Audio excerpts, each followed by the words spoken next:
When will you understand? No one is coming to name you.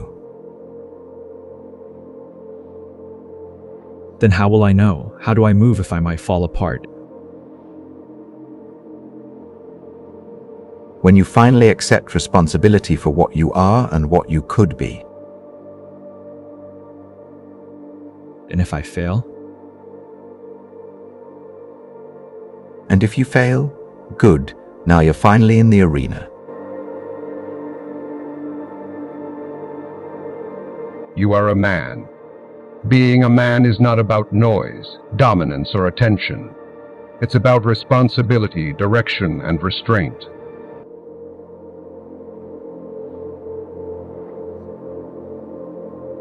Go solo, not forever, not out of bitterness, but out of necessity. A man who never learns to stand alone will always lean on others for identity. He will borrow opinions, borrow confidence, borrow courage, and borrowed strength collapses under pressure.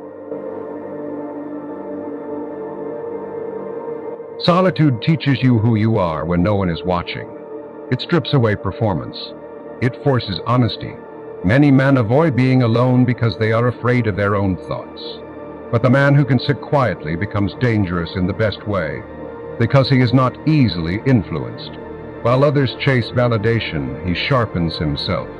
And in that solitude, a man must seek God, not for shortcuts, not for blessings without discipline, but for alignment.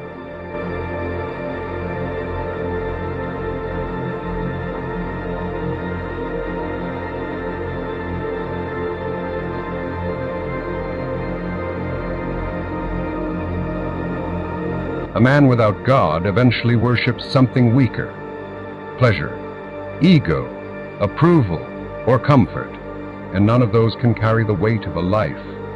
Faith is not weakness, it is orientation. It reminds a man that he is not the center of the universe, but he is responsible for his corner of it. Scripture across traditions repeats the same warning. A man without reverence becomes reckless. When a man seeks God sincerely, he learns humility without losing strength. He learns patience without becoming passive. He learns submission not to people but to truth. That foundation matters because without it, power corrupts.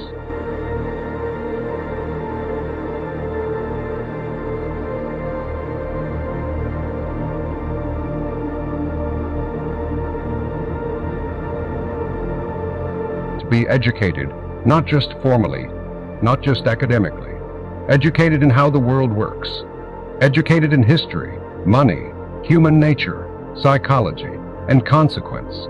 An uneducated man is easily manipulated. He mistakes confidence for competence. He confuses noise for truth. Education teaches discernment. It helps you see patterns. Predict outcomes. Avoid traps. A man who reads, studies, and observes moves differently. He speaks less. He listens more. He chooses carefully. As Francis Bacon wrote, knowledge itself is power, but only when applied, which leads to the next truth.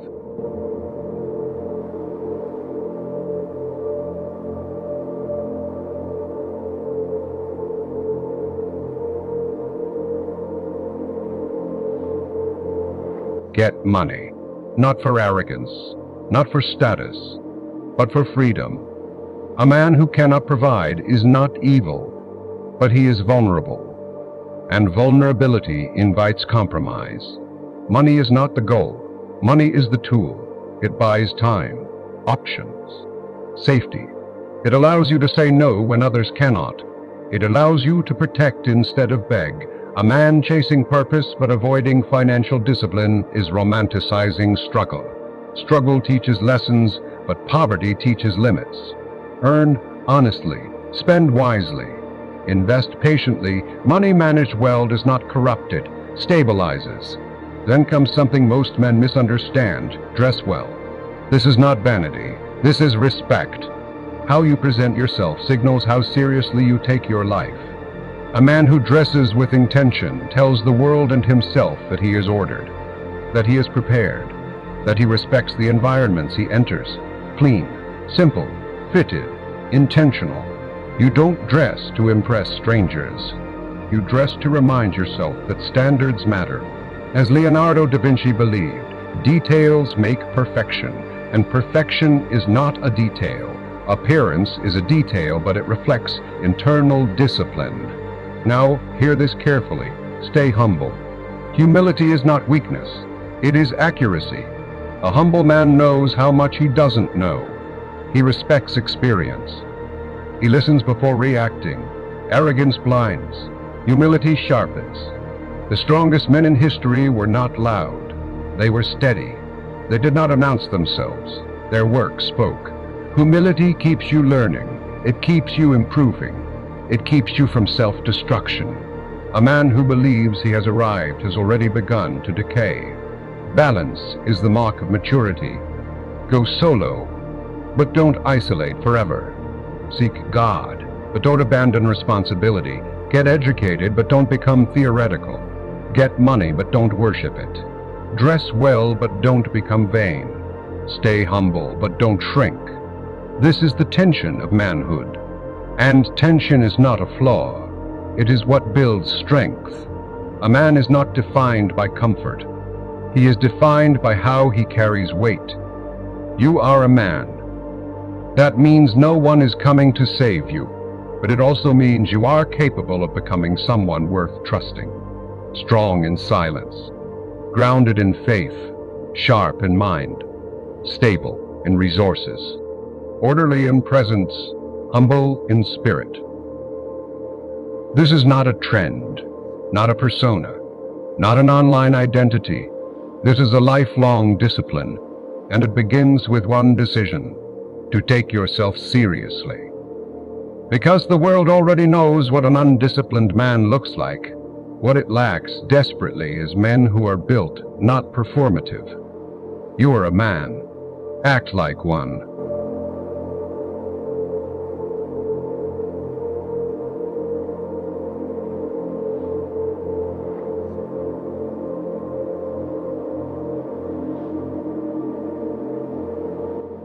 A man's real battle does not happen in public. It happens when no one is watching. That is where excuses are born. That is where standards are either upheld or betrayed. Most men fail quietly before they ever fail loudly. They compromise in private. They delay in silence. They justify weakness where no one can challenge them.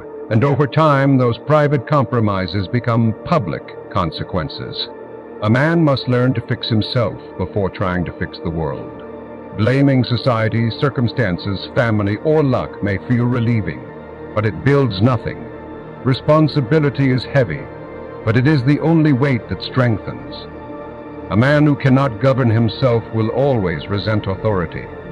A man who governs himself needs no external control. That governance begins with discipline, not motivation, not hype, not emotion. Discipline is doing what must be done without negotiating with your mood. Your feelings are unreliable advisors. They fluctuate. They lie. They disappear under pressure. A disciplined man does not ask, "Do I feel like it?" He asks, "Is it required?" This is where most men fall apart. They wait to feel ready. They wait to feel confident. They wait to feel inspired. But readiness is earned through action, not emotion. The Roman Emperor Marcus Aurelius wrote, "Waste no more time arguing about what a good man should be. Be one." Action clarifies identity.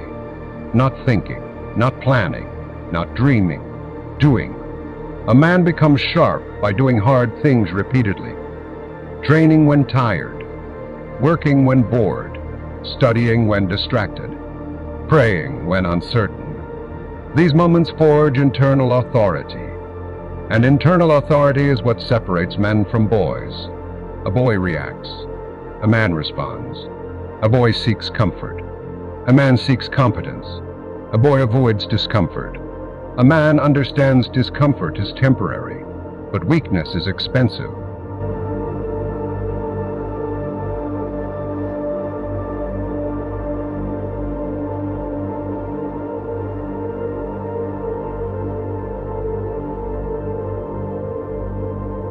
A man must also learn restraint. Restraint is not repression. It is choosing long-term gain over short-term relief. Every man has urges. Every man has impulses. The difference is who obeys them. A man ruled by impulse becomes predictable. Predictable men are easy to exploit. A man who practices restraint becomes unpredictable in strength, not chaos.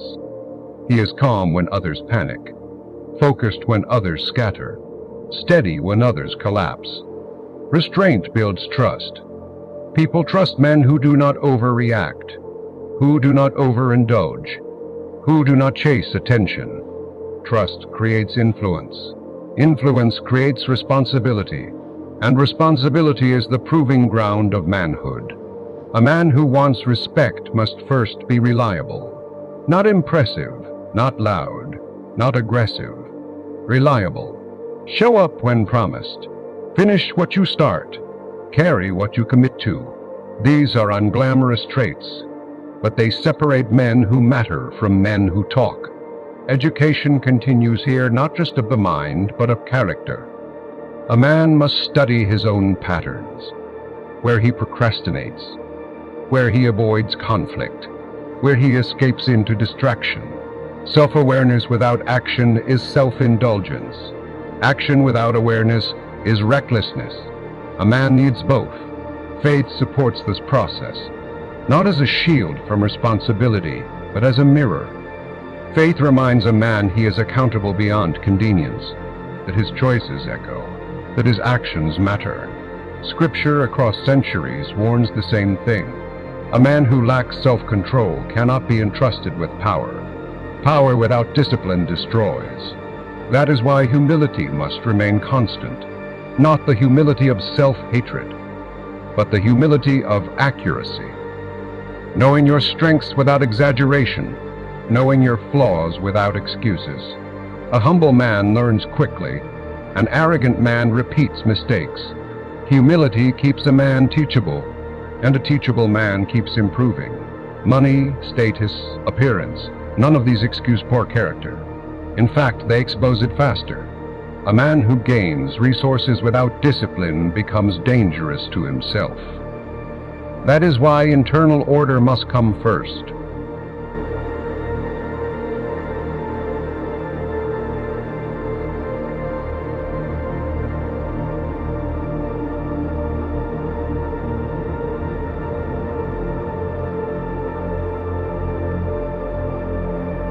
Order in sleep, order in work, order in speech, order in habits. Chaos outside often reflects chaos within. Fix the inner structure and the outer life follows. A man does not need to announce his standards. He lives them. He does not demand respect. He earns it quietly. He does not complain about being misunderstood. He sharpens his communication. And above all, a man does not waste time pretending confidence, pretending strength, pretending wisdom. Pretending is fragile. Reality is solid. You are a man. That means no shortcuts, no excuses, no blaming. It means progress through discipline, strength through responsibility, clarity through action, and most importantly, it means becoming someone you respect when no one else is watching. That is where manhood is decided. A man does not need to announce that he is competing. He competes by outlasting. Most men misunderstand competition. They think it is loud, aggressive, public. They think winning requires intimidation, constant comparison, or proving something to everyone around them. That is the thinking of insecure men. A disciplined man understands something deeper. The most dangerous competitor is the one who is consistent when others are emotional. Competition is not about beating others today. It is about not quitting tomorrow. Men fail not because they are untalented, but because they are impatient. They want results without repetition, respect without reliability, status without sacrifice. But life does not reward intensity. It rewards duration. A man who shows up every day gains an edge. No shortcut can replace. The farmer does not argue with the soil. He plants, waters, waits, and while impatient men mock the process, the harvest arrives for the patient one. As the French writer Jean de La Bruyère noted, there is no road too long to the man who advances deliberately and without haste. Patience is not weakness. It is strategic restraint. A man who rushes exposes himself. A man who waits builds leverage. This is especially true in competition. The loud competitor burns energy proving superiority. The disciplined competitor conserves energy building skill. One talks, one trains, one reacts, one prepares.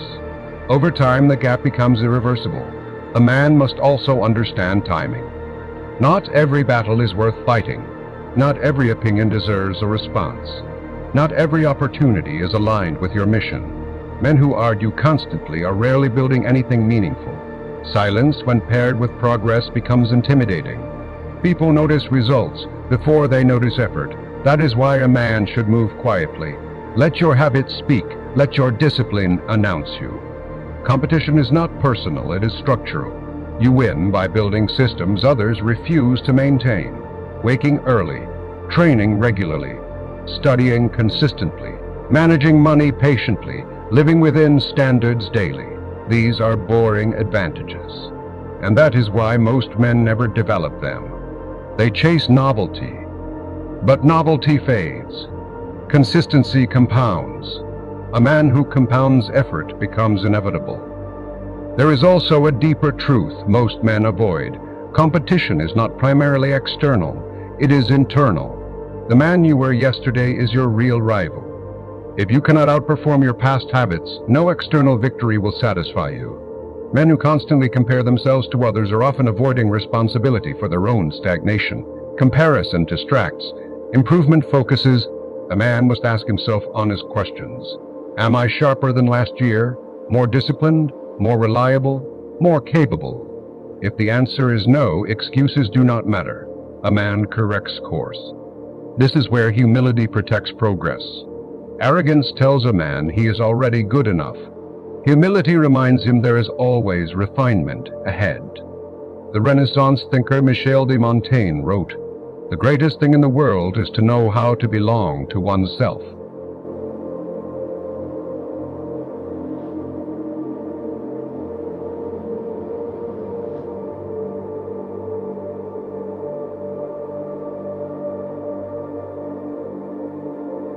A man who belongs to himself does not chase trends.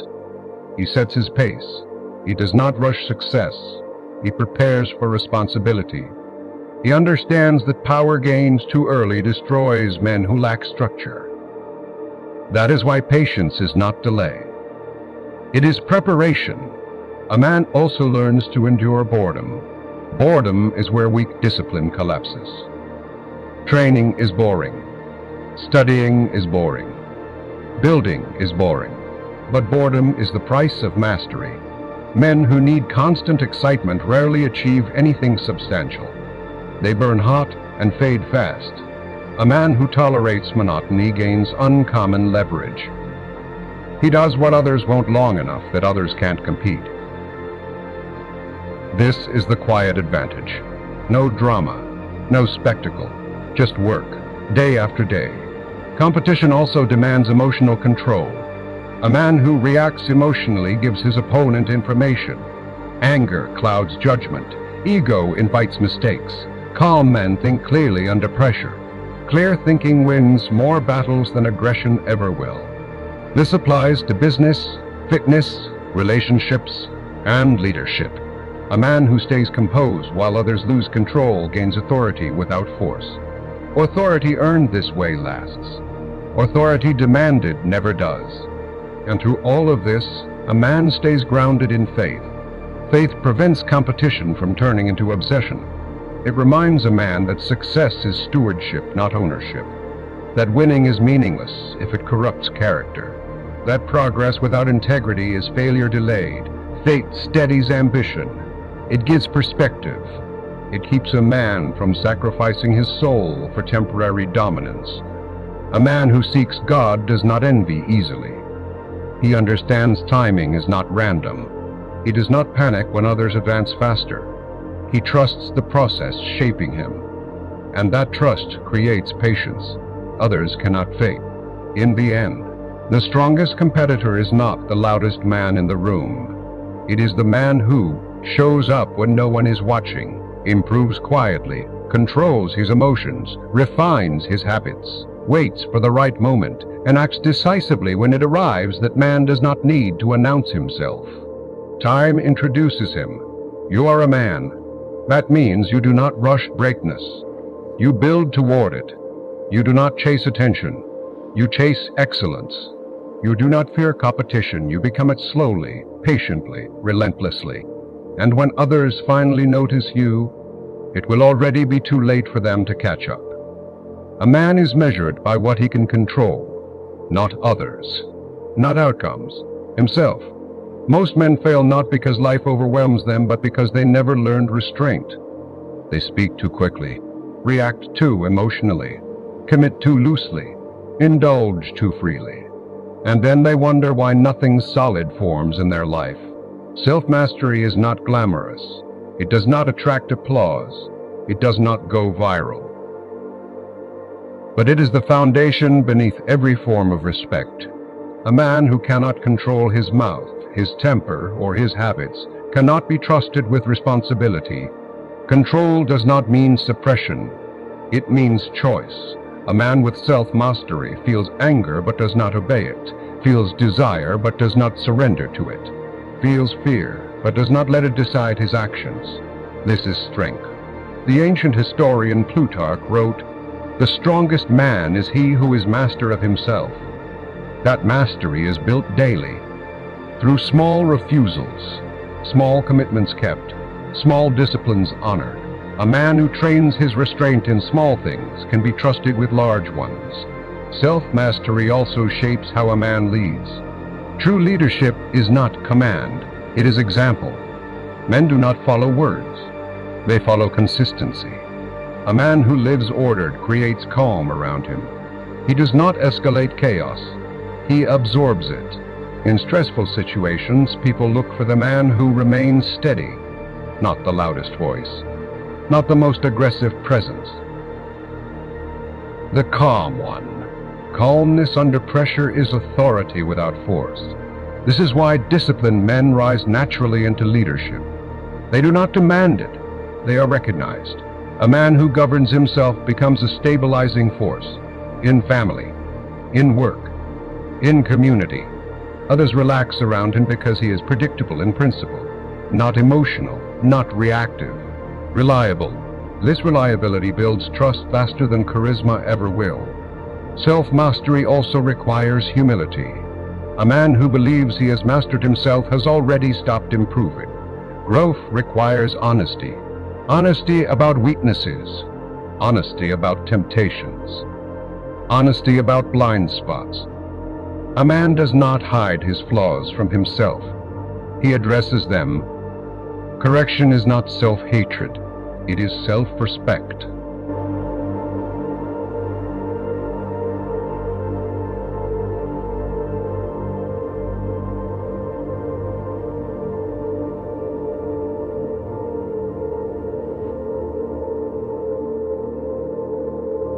Men who refuse to correct themselves often justify their behavior by calling it authentic. But authenticity without discipline is just indulgence. A man is not obligated to express every thought or impulse. Restraint is maturity. The philosopher Confucius wrote, "He who conquers himself is the mightiest warrior." Self-conquest is ongoing. There is no finish line, only maintenance. This is where faith strengthens discipline. Faith reminds a man that he is accountable beyond ego, that character matters even when no one sees, that integrity is not situational. A man who believes his actions are seen even in private moves differently. He does not need praise to act rightly. He needs alignment. Self-mastery also extends to how a man uses his time. Time wasted is strength wasted. A man who does not control his schedule will be controlled by others, by notifications, by distractions, by other people's priorities. A disciplined man guards his time. He plans his days. He limits distractions. He understands that focus is power. This does not mean rigidity. It means intentionality. A man chooses what deserves his attention. Everything else is noise. Self-mastery also defines how a man handles conflict. He does not seek it, but he does not avoid it. He addresses issues directly, calmly, and decisively. No gossip, no passive aggression. Clarity earns respect even when it is uncomfortable. A man who avoids conflict avoids growth. A man who handles it well earns authority. Leadership without self-mastery collapses. Power without restraint destroys. Influence without discipline corrupts. That is why self-mastery must come first, before success, before recognition, before expansion. A man who masters himself becomes trustworthy. Trust opens doors, but trust is fragile. It must be protected daily. And the man who protects his integrity protects his future. A man does not need to prove he is in control. His life shows it. His reactions show it. His consistency shows it. You are a man. That means you do not live at the mercy of impulse. You train yourself. You govern yourself. You lead by example. And in a world addicted to chaos, you become something rare, a steady presence, a reliable force, a man others can depend on even when things fall apart. A man is not defined by how much attention he gets. He is defined by how much weight he can carry without complaining. Modern culture trains men to seek visibility, to be seen, to be admired, to be praised. But history remembers men who were useful, not impressive. Usefulness is the mark of maturity. A man who cannot contribute becomes dependent. A dependent man becomes resentful. A resentful man becomes dangerous to himself and others. Purpose is not something a man stumbles into. It is something he accepts. Purpose begins the moment a man stops asking, "What do I want?" and starts asking, "What is needed?" That shift separates boys from men. A man with purpose wakes up differently. He does not need motivation. He has obligation. Obligation gives structure to effort. It removes indecision. When something must be done, feelings become irrelevant. This is why men with families, missions, or responsibilities often become disciplined quickly. Necessity clarifies priorities. A man without responsibility drifts. A man with responsibility organizes himself. This does not mean a man must wait for others to assign him purpose. Waiting is avoidance disguised as patience. A man chooses his burden. He chooses what he will protect, build, and provide for. This could be a family, a craft, a business, a standard, a promise.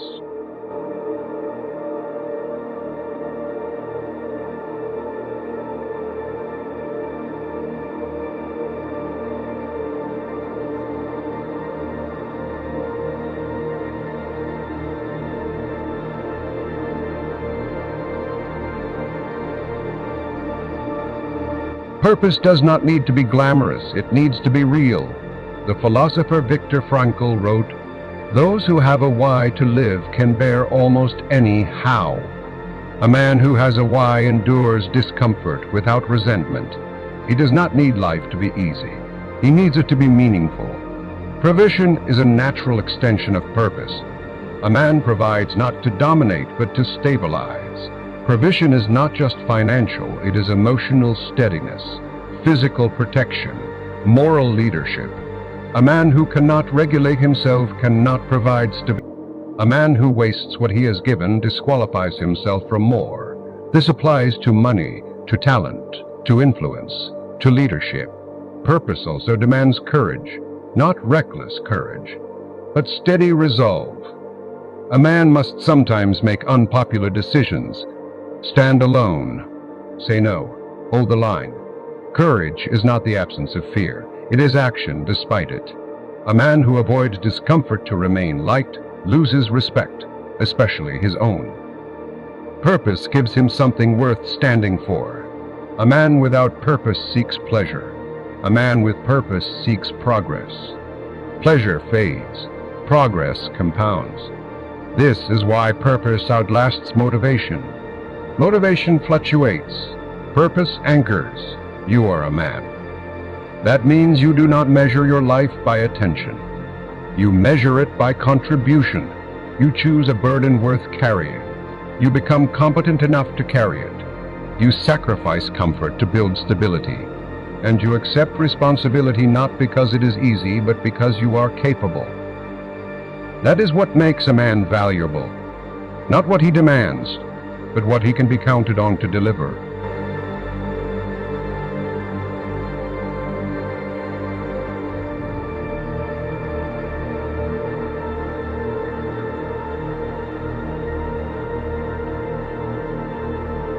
A man must learn how to stand alone, not because he hates people, not because he is antisocial, but because clarity is born in solitude. Noise weakens judgment. When a man is constantly surrounded by opinions, validation, entertainment, he loses contact with his own standards. Solitude sharpens the edge. It removes external influence and exposes what is real. A man who cannot be alone is usually afraid of what silence will reveal. Silence confronts weakness. It forces honesty. That is why solitude is uncomfortable at first. But discomfort is not danger. It is training. The Roman statesman Seneca wrote, "A man who suffers before it is necessary suffers more than is necessary." Solitude teaches patience. It teaches a man to endure his own thoughts without escaping. This ability becomes power. A man who can sit with himself can face pressure without panic. Solitude is also where humility is learned, not the fake humility that speaks loudly about being humble. Real humility is quiet. It does not announce itself. A humble man knows his limits. He knows how much he does not know, and that knowledge keeps him sharp. Arrogance blinds. Humility keeps the mind open. A man who believes he has arrived stops growing. A man who knows he is unfinished stays disciplined. Humility also protects a man from unnecessary conflict. He does not need to dominate every conversation. He does not need to win every argument. He chooses battles that matter. This restraint is strength, not weakness. Pride seeks attention. Strength seeks results. A man must also learn restraint and behavior. Not every impulse deserves expression. Not every thought deserves speech. Not every emotion deserves action. Self-mastery separates men from boys. A man who is ruled by impulse will always be controlled by circumstance. Restraint builds reliability. People trust men who are predictable in character, calm under pressure, measured in response, steady in behavior. This steadiness is rare, and rarity creates value. Faith deepens restraint. It reminds a man that he answers to a higher standard than emotion or ego. As the Bible says, a man who rules his spirit is stronger than one who conquers a city. Inner order always precedes outer authority. A man cannot lead chaos if he is chaos. Humility also shapes how a man presents himself. He dresses well not to impress, but to show respect. Respect for himself.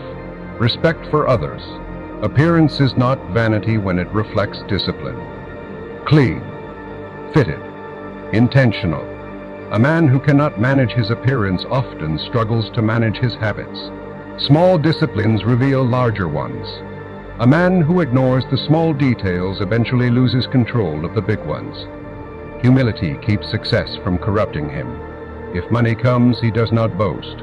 If recognition comes, he does not inflate. He understands that fortune is temporary, but character is permanent. Wealth tests humility more than poverty. Poverty builds endurance. Wealth reveals who a man really is. A humble man uses resources wisely. He does not chase excess. He builds stability. He invests rather than indulges. This discipline keeps him grounded. A man must also learn when to speak and when to remain silent. Silence is not absence. It is presence without waste. Many men speak to feel important. Strong men speak when it matters. Silence gives weight to words, and weight commands respect. Education strengthens humility when pursued correctly. Learning reminds a man how vast the world is, how much has been thought before him, how much remains unknown. Education is not arrogance, it is orientation. It places a man correctly in the order of things. He becomes less reactive, more thoughtful, less emotional, more deliberate. Solitude, humility, restraint, and order work together. They form a quiet foundation. A man built on this foundation does not collapse under pressure. He bends. He adapts. He endures.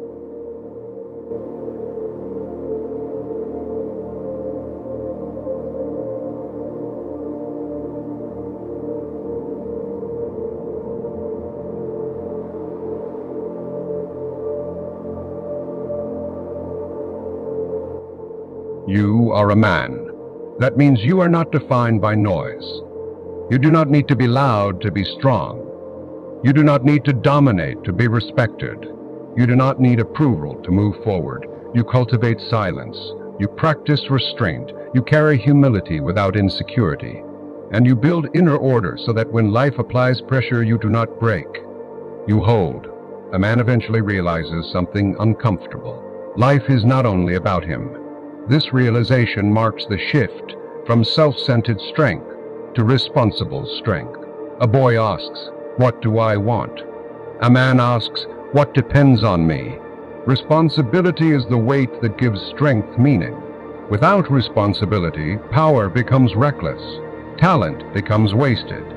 Freedom becomes chaos.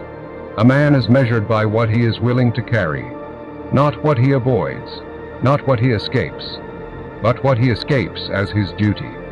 Responsibility is not assigned by the world. It is chosen.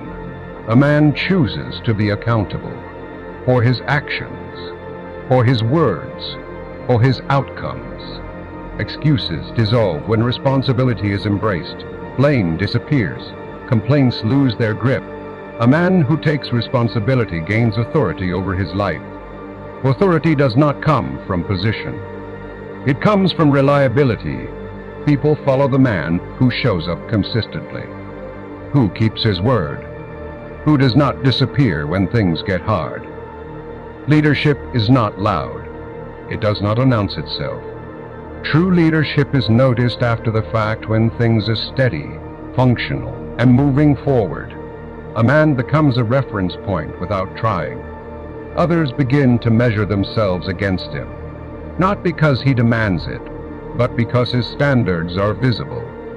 Leadership begins at home, in habits, in routines, in how a man treats people when nothing is at stake, how he handles frustration, how he speaks under pressure, how he reacts when plans fail. These moments reveal the truth.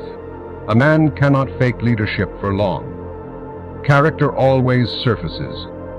Legacy is built quietly, day by day, decision by decision. Legacy is not fame. It is impact that remains when a man is not present. It is what people learned from watching him live. The Renaissance thinker Baldassare Castiglione wrote that the highest form of strength is effortless virtue, doing what is right without display. A man who lives with integrity does not need witnesses. His behavior is the same in public and private. This consistency builds trust. Trust is the foundation of influence. A man also learns restraint in leadership. He does not micromanage. He does not dominate. He sets standards and lets others rise to them. He corrects without humiliation. He teaches without ego. He understands that leadership is multiplication, not control. A man who must control everything trusts nothing. A man who builds others creates stability. Seeking God anchors responsibility. Faith reminds a man that his authority is borrowed, not owned, that he answers to something higher than success or status. As the Bible says, to whom much is given, much is required. This awareness keeps power clean. It prevents corruption of the soul. Money amplifies responsibility. With resources comes choice. A man chooses whether money will serve purpose or feed ego. He uses wealth to build, not to posture. To secure the future, not to escape the present. He does not confuse spending with success. He understands that financial discipline is moral discipline. A man also becomes aware of time. Time is the one resource that cannot be replaced. Wasted time cannot be recovered. A man respects time, his own and others. He arrives prepared. He finishes what he starts. He does not drift. Direction is a form of respect. A man who lacks direction forces others to compensate. A man with direction becomes dependable. Dependability builds legacy. Legacy is not perfection. A man will fail. He will misjudge. He will fall short. But he takes responsibility for correction. He apologizes without defensiveness. He adjusts without resentment. This humility strengthens leadership. People trust leaders who can admit error. Arrogance fractures influence. Humility stabilizes it.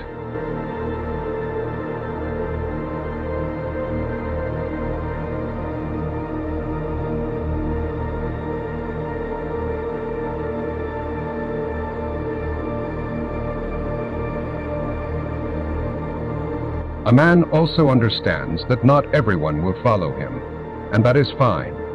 Leadership is not universal approval. It is alignment with truth. Some will resist standards. Some will resent discipline. A man does not dilute values to be liked. He stands firm without cruelty, strong without hostility, clear without arrogance. This balance defines maturity. A man's presence should create order. Not fear, not confusion. Order. People should feel steadier around him, more focused, more grounded. This is leadership in its purest form. You are a man. That means something rests on your shoulders. Your actions ripple beyond you. Your discipline becomes instruction. Your restraint becomes guidance. Your integrity becomes shelter. You do not lead with noise. You lead with consistency. You do not chase legacy. You build it quietly by carrying responsibility with strength, humility, and purpose. And when others look for stability, they find it in you. At some point, a man stops trying to prove himself, not because he is weak, but because he is settled. This is the quiet confidence that only comes after effort, failure, discipline, and self-examination.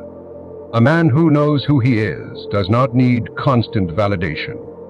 He is not chasing approval. He is not reacting to every opinion.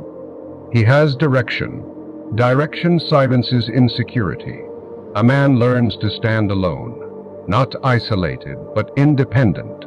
Going solo does not mean rejecting people. It means not depending on them for identity. Solitude sharpens judgment. It strips distractions. It forces honesty. In silence, a man meets himself.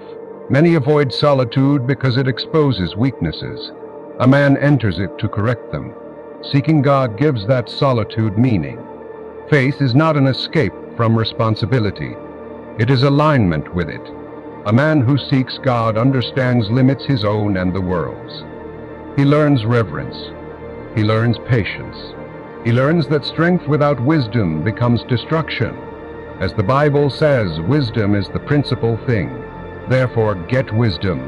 Education is part of manhood. Not only formal education, but self-education. Learning history, understanding systems, reading deeply, thinking clearly.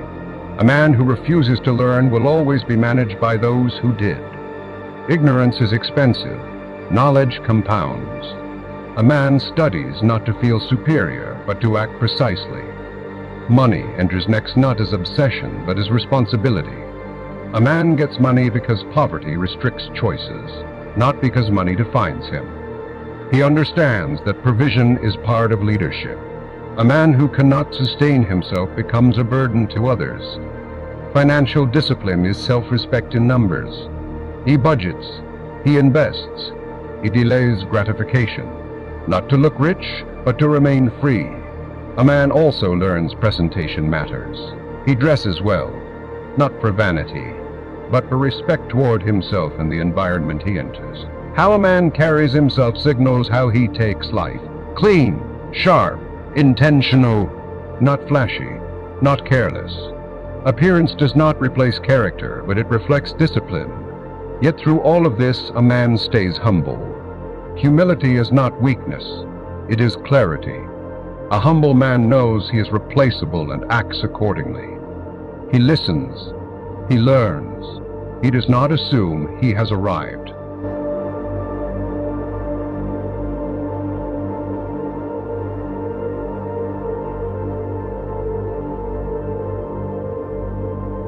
The Renaissance writer Mikhail de Montaigne wrote that the greatest thing in the world is to know how to belong to oneself.